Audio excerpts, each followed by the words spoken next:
Pauta de Análisis en la 100.5.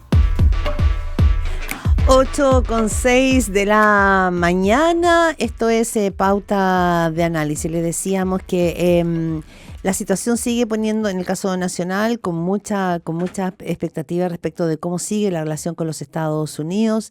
Hay fijada una cumbre el próximo 7 de marzo a la que va a asistir el presidente electo José Antonio Kast. Esto en medio de lo que hemos llamado las tensiones entre el gobierno de Chile y los Estados Unidos por este cable chino.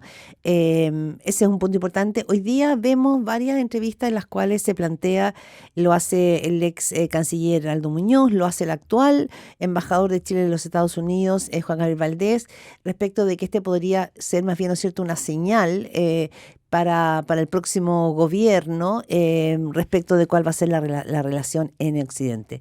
De eso queremos conversar esta mañana con alguien que entiende bien las relaciones internacionales, Jorge Saad, director del Centro de Estudios Interamericanos de la Universidad Católica, a quien le agradecemos muchísimo este contacto temprano y lo tenemos conectado por Zoom para quienes quieren incorporarse, sumarse a nuestro streaming. Jorge, muy buenos días, muchas gracias. Buenos días, Claudia, gracias por la invitación. Gracias a ti.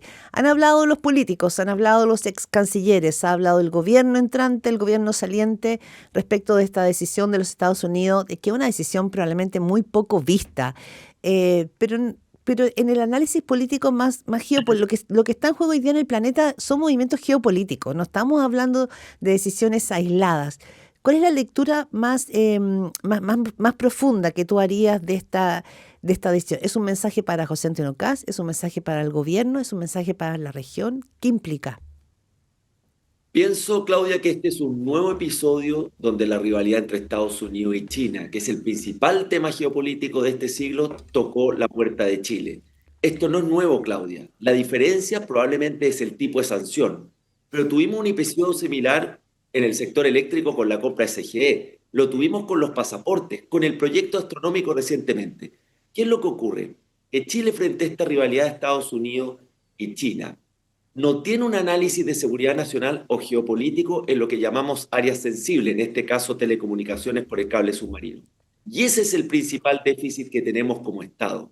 ¿Qué mecanismos tenemos para enfrentar ese tipo de situaciones con un Estados Unidos que, como sabemos, con su estrategia de seguridad nacional es mucho más asertivo, es mucho más directo y no está dispuesto a que China siga creciendo en su influencia en América Latina? Esta, sin lugar a dudas, es una señal para el próximo gobierno de cómo va a tener que ir manejando sus relaciones con Estados Unidos, teniendo también cuidado de no vestir un santo y desvestir el otro.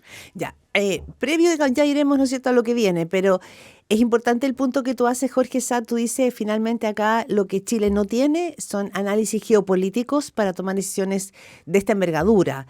Es importante ese punto porque el argumento del actual gobierno es que aquí se tomaron todos los resguardos técnicos. Se habló de que aquí sí hubo un camino técnico, que es un proyecto además que está en evaluación, que tiene 3 etapas, pero lo que tú dices, la gran carencia de Chile es que no está tomando decisiones mirando lo que implica mover esa ficha en un plano más amplio. Esa sería nuestra carencia. Voy a dar 2 ejemplos, Claudia, que a ti se te van a ir a la mente. Cuando un mega consorcio chino, State Grid, compró CGE de capitales españoles y la generación y distribución de energía quedó bajo el control cerca de 4 millones de familias chilenas de este mega consorcio, el fiscal nacional económico de la época dijo: yo tengo que analizar los temas técnicos de libre competencia, no me pidan a mí hacer un análisis geopolítico.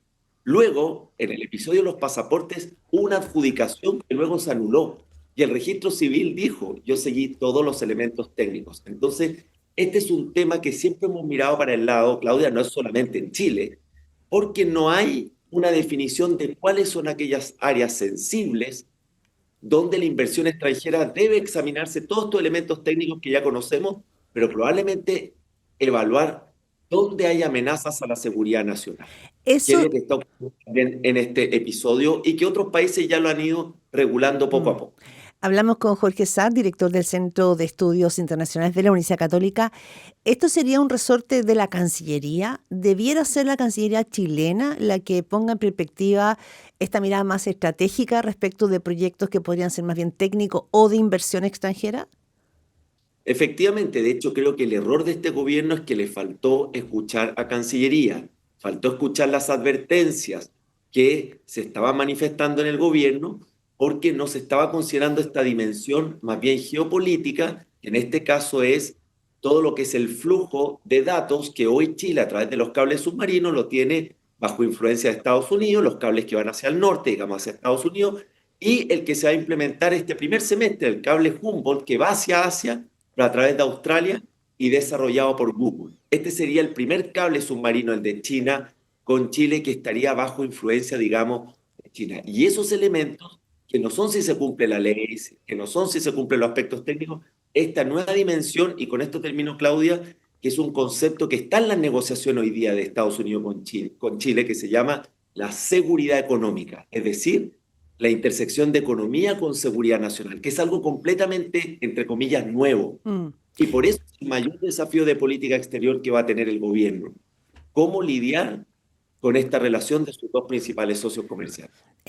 Jorge, tú pones foco respecto, ¿no es cierto?, de que este gobierno no logró hacerle caso a la Cancillería y que más bien, ¿no es cierto?, fue tomando decisiones más bien técnicas o quizás netamente políticas.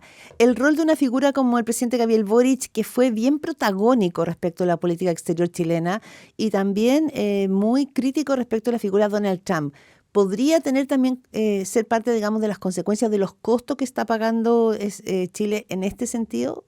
Ya iremos al próximo gobierno.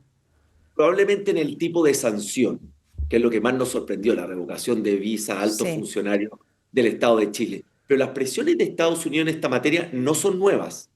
Lo que nos sorprendió es el tipo de sanción y obviamente una relación que viene en un punto bajo entre Estados Unidos y China, especialmente por las acciones del presidente. Creo que Cancillería se ha conducido como política de Estado, no contribuye. Pero eso no significa, Claudia, que el alineamiento ideológico que pueda tener un nuevo gobierno sea una garantía frente a un gobierno como el de Trump, que es eminentemente transaccional. Lo vimos en el canal de Panamá. El presidente de Panamá es un presidente de derecha y Trump no dudó en Mm. amenazar a Panamá cuando estimó que la injerencia de China en el control de los puertos era excesiva. Lo hizo con Colombia, lo ha hecho con México. El puerto de Chancay es otro foco de atención para Estados Unidos. Entonces estamos en un tema que va mucho más allá de afinidad ideológica, sino que es cómo Estados Unidos, que ha Ujú. definido su hemisferio como su hemisferio de influencia, quiere contener el ascenso de China, que a mi juicio no basta solo con un garrote. Ya, y en ese sentido, Jorge Saad, como director del Centro de Estudios Internacionales de la Universidad Católica, yo sé que ese es tu foco, pero en ese sentido, ¿cuál sería la señal que tendría que leer el gobierno de José Antonio Kast, quien ahora en plena tensión con esto, pensando que las cosas son de políticas de Estado a nivel internacional, pero él va a esta cumbre el 7 de marzo a los Estados Unidos? ¿Es bueno, es malo? ¿También debiera tener aquí, ¿no es cierto?, una perspectiva geopolítica o eso es parte de un diseño geopolítico? ¿Cómo lo ves tú? A ver, primero esta participación del presidente lo va a hacer en calidad de presidente electo, no de presidente en ejercicio, y creo que estas cumbres bien llevadas pueden transformarse en una oportunidad. Recordemos que Chile, Claudia, está todavía en el proceso de negociación con Estados Unidos o de renegociación de su PLC. En esta cumbre también, me imagino, se van a abordar temas regionales, el crimen organizado, tú lo dijiste en los titulares, y otros desafíos en tema de inmigración que está enfrentando la región y que requieren coordinación. El hecho que haya un presidente como Milei, vecino nuestro, también pueden ser oportunidades para el diálogo y para ir pavimentando el camino a Mm. lo que viene a la administración. Ahora, ya en régimen, creo que la señal para este gobierno es que la forma de conducir la relación con China y la rivalidad con Estados Unidos va a ser más compleja, más delicada, porque vamos a tener un Estados Unidos con mayor atención a lo que está haciendo China en la región. Y eso, para Chile, que China es su principal socio comercial y que está crecientemente en distintos sectores, va a ser un desafío, a mi juicio, el más complejo de política exterior que va a tener este gobierno y que va a tener la política exterior chilena. Ahora, yo sé que nos queremos mucho nosotros mismos en Chile, pero la verdad es que pero nada, somos una hormiga cuando nos miramos respecto, ¿no es cierto?, de Estados Unidos y China. Es decir, estamos hablando de dos verdaderos tractores que pueden pasar por sobre nosotros sin ningún problema y no pasa nada, casi.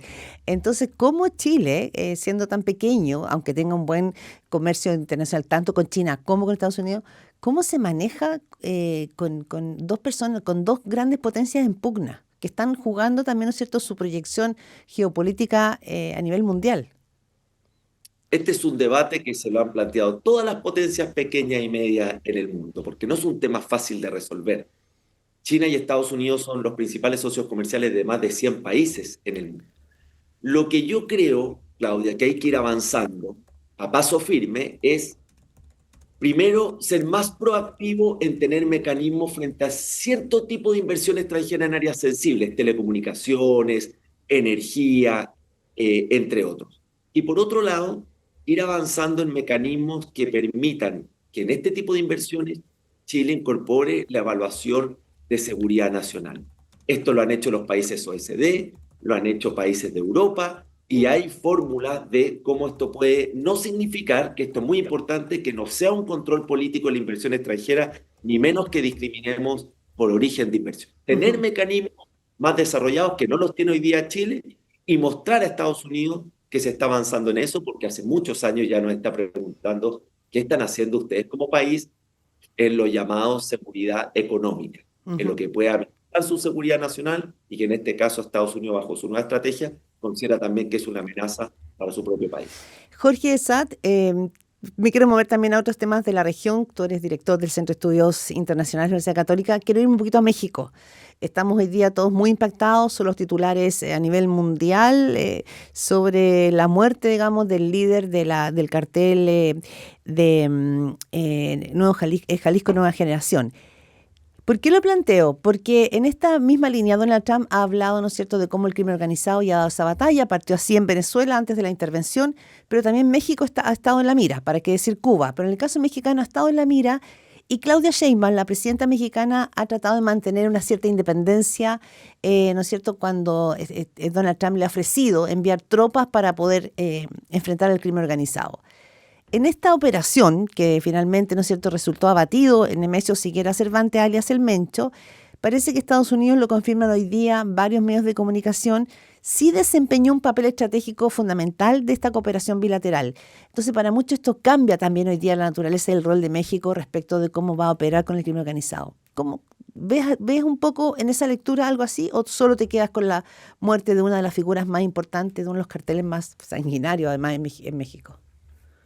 Estados Unidos siempre ha tenido un interés directo en el crimen organizado de México, especialmente por el tráfico de droga. El Chapo Guzmán, no nos olvidemos, está extraditado, encarcelado en Estados Unidos. Y creo que lo que ha ocurrido con el cartel de Jalisco Nueva Generación es la demostración de cómo están enquistadas estas redes criminales en el poder, en estados. En el caso de México, como es un estado federal, requiere coordinación con los distintos gobiernos, digamos, locales.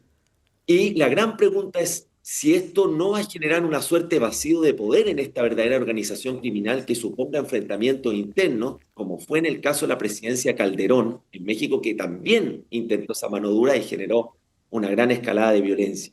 En este caso, creo que Estados Unidos va a tratar de mostrar que hubo un rol importante. Sabemos que hay un rol de inteligencia, aunque nos falta más información. Y la gran pregunta es, ¿cómo los países se preparan para ponerle límite al crimen organizado antes que sea un punto de no retorno? Nosotros tenemos un índice de riesgo político y en los últimos 4 años este es el principal riesgo. Y toda esta situación, aunque la de México es muy distinta a la de nuestros países, hay que mirarlas con atención, especialmente de cómo ha Mm. logrado el crimen organizado cooptar instituciones del Estado, que es el ejemplo que vemos en México. Claro, sí, hay varios libros muy interesantes. Hay uno también muy importante que se llama El crimen organizado como negocio, que finalmente explica, ¿no?, como en las últimas 3 décadas, su tesis es como América Latina ha tenido un gran avance económico, pero la violencia ha crecido justamente, ¿no es cierto?, porque el crimen organizado se convierte en negocio de muchos mercados ilegales y Chile sabemos que hoy día es parte de.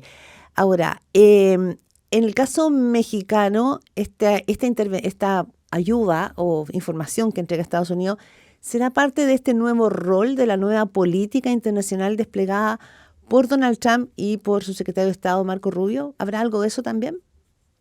Creo que puede haber un cambio en la forma, en la retórica, en ciertos matices, pero la colaboración de Estados Unidos directa con México en la persecución del narcotráfico es de larga data y lo vimos con la captura del Chapo Guzmán y lo hemos visto en otro tipo de situaciones. Por lo tanto, creo que lo que va a tratar de transmitir el gobierno de Estados Unidos es decir, este es nuestro barrio, esta es nuestra esfera de influencia, México va a tener que actuar directamente con nosotros y esto se va a sumar a lo que ya hemos visto con Venezuela, eventualmente con Cuba y en general en este hemisferio. Ya, ¿y qué es de qué tendría que tomar nota Chile en ese sentido? En el producto, digamos, de esta nueva doctrina de Estados Unidos para América Latina. A ver, para Chile, primero es lograr una buena renegociación de su acuerdo comercial. Eso es lo más inmediato, Claudia, que le va a tocar a este gobierno. En segundo lugar, utilizar la cooperación que puede ofrecer Estados Unidos, que lo ha hecho históricamente en materia de seguridad y combate del crimen organizado. En tercer lugar, el control fronterizo, el tema migratorio, muy importante. Y finalmente, que esto es distinto a México, cómo conducir la relación con China. Creo que esa va a ser la línea roja más compleja que va a tener nuestro país en los próximos 4 años, porque o inversiones extranjeras chinas, licitaciones, concesiones de puertos, y podemos dar un largo etcétera, vamos a tener durante estos 4 años, y la gran pregunta es, ¿qué va a ocurrir cuando vengan propuestas chinas Mm. competitivas? Es que no incorporamos este elemento geopolítico, porque los negocios globales han venido cambiando y eso Chile tiene que tomar conciencia. Sí. Jorge Saad, entendemos la nueva doctrina de Estados Unidos, la vimos desplegada de una manera bien brutal con Marco Rubio en este encuentro en Múnich, pero ¿sabemos bien cuál es el despliegue de China? ¿Estamos entendiendo cuál es su estrategia más allá de los negocios? ¿Cuál es su estrategia de posicionamiento en este gallito de fuerza con Estados Unidos? ¿Tú crees que en Chile lo estamos entendiendo, lo estamos sabiendo leer? No, yo creo que lo vemos todavía como un tema lejano o poco tangible. Claro, o Por eso como que lo le que pasa a otros. Claro, por eso la revocación de la visa es un llamado de alerta, es decir, ojo, la geopolítica toca la puerta también de Chile. Eh, Cuando Estados Unidos lanzó esta nueva estrategia llamada Monroe 2.0, inmediatamente China la semana siguiente lanzó su nueva política exterior de China hacia América Latina. Eso ya es una lectura de cómo China va monitoreando los movimientos de Estados Unidos. ¿Qué es lo que está haciendo China? Primero se transformó en el principal comprador sociocomercial de América del Sur. Desde el 2021 ya desplazó definitivamente a Estados Unidos. Segundo, está siendo más selectivo, Claudia, en su tipo de inversión en América Latina. Más que Mm, grandes montos, es en el tipo de área, telecomunicaciones, tecnología, sí. energía, o sea, áreas sensibles. Y tercero, está generando una serie de acuerdos de largo plazo con los países, especialmente cuando tú tienes un Estados Unidos que viene con el garrote, que es transaccional, que ha roto esta doctrina de los adversarios y los aliados, entonces inevitablemente los países en el largo plazo miran hacia el lado.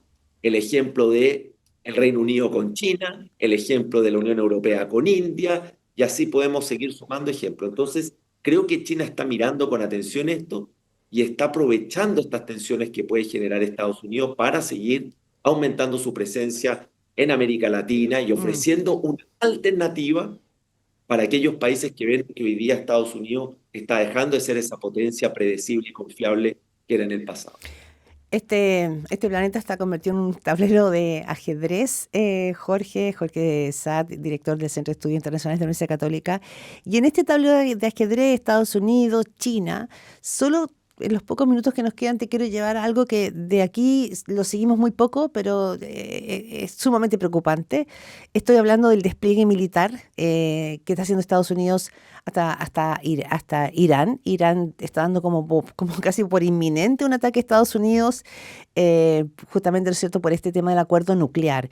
Para muchos aquí lo que hay, porque el despliegue es enorme de ambos lados, es decir, la amenaza nuclear vuelve a estar muy cerquita de ese botón rojo.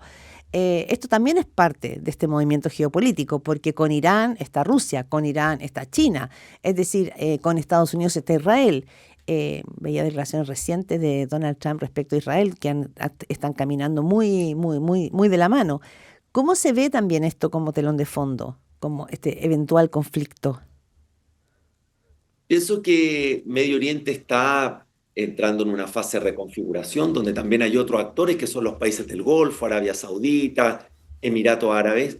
Y respecto a Irán hay distintos escenarios, algunos que hablan de cuál va a ser o podría ser la intensidad del ataque, y otro que finalmente se llegue a un tipo de acuerdo. Irán, obviamente, un país de 90 millones de habitantes, tiene complejidades distintas a Venezuela, no es completamente la zona de influencia de Estados Unidos, está Israel como actor, están los otros países de Medio Oriente, Mm. y creo que todavía está Estados Unidos intentando agotar la vía de la negociación, donde podríamos tener, digamos, algunos ataques selectivos, pero dentro de un contexto de negociación y como último recurso ya llegar a un ataque duro, definitivo, que supusiera un cuadro de inestabilidad mayor en la región, con todos los impactos que también eso tiene político y económico, Mm. especialmente en el precio del petróleo. Me llama la atención, Donald Trump cree que puede dar tantas batallas a la vez. A ver, Donald Trump no va a la reelección, eso es importante. Por lo tanto, Hasta puede ahora, tirar toda la carne a digamos, la parrilla. hasta ahora. Sí, bueno, confiamos en que la Constitución americana, que todos enseñamos en las escuelas de derecho, que es un buen ejemplo de frenos y contrapesos, Sí, va a seguir funcionando. El ejemplo de la Corte Suprema con el fallo de los aranceles recíprocos, que no lo tocamos en este programa, es otro gran ejemplo. sí. Entonces viene reforzado. Yo creo que su primera etapa, su primer semestre del año pasado fueron muchas más batallas que victorias, pero luego se anota la victoria obviamente de Venezuela, que más allá de las críticas de la forma es un hecho histórico en la historia reciente de América Latina, y creo que va a seguir así. Me parece, Claudia, que tenemos que ver qué es lo que ha ocurrido en las elecciones de medio tiempo, Sí, porque la elección de medio tiempo en noviembre, si no son favorables para Trump, que hoy día tiene cerca del 40% de aprobación, puede suponer una mayor atención al frente interno. Si pierde la mayoría en la Cámara de Representantes, se reabre la posibilidad de un impeachment o juicio político que puedan querer iniciar los demócratas. sí, él mismo lo ha dicho, ¿ah? El mismo Donald Trump ha hecho mención a esa posibilidad. Claro, y por eso también, si vemos en el frente interno, Trump se ha abierto a negociaciones y a diálogos con el Partido Demócrata. Nosotros las vemos menos porque miramos con más atención los temas de política exterior. Pero el americano, Claudia, sigue siendo lo más importante, cómo va la economía de Estados Unidos y cómo siente el tema de seguridad. Entonces, ese frente interno, si es desfavorable Mm. en la elecciones de medio tiempo, probablemente vamos a tener un Trump con mayor atención a Estados Unidos y va a tener que quizás bajar un poco las revoluciones en política exterior, porque todas las semanas estamos teniendo algo nuevo con un presidente que hay que reconocer es probablemente el mayor genio en el manejo de atención mediática que hayamos conocido hace muchos años. Así es. Jorge Saad, director del Centro de Estudios Internacionales de la Universidad Católica, muy agradecida por esta conversación. Nos permite partir la semana con mayor claridad, ¿no es cierto?, de las cosas que están en juego, que a veces uno las pierde un poquito o las saca de perspectiva. Muchas gracias y un abrazo. Que estés muy bien. Gracias por la invitación. Buena semana. Y tú también. Muchas gracias.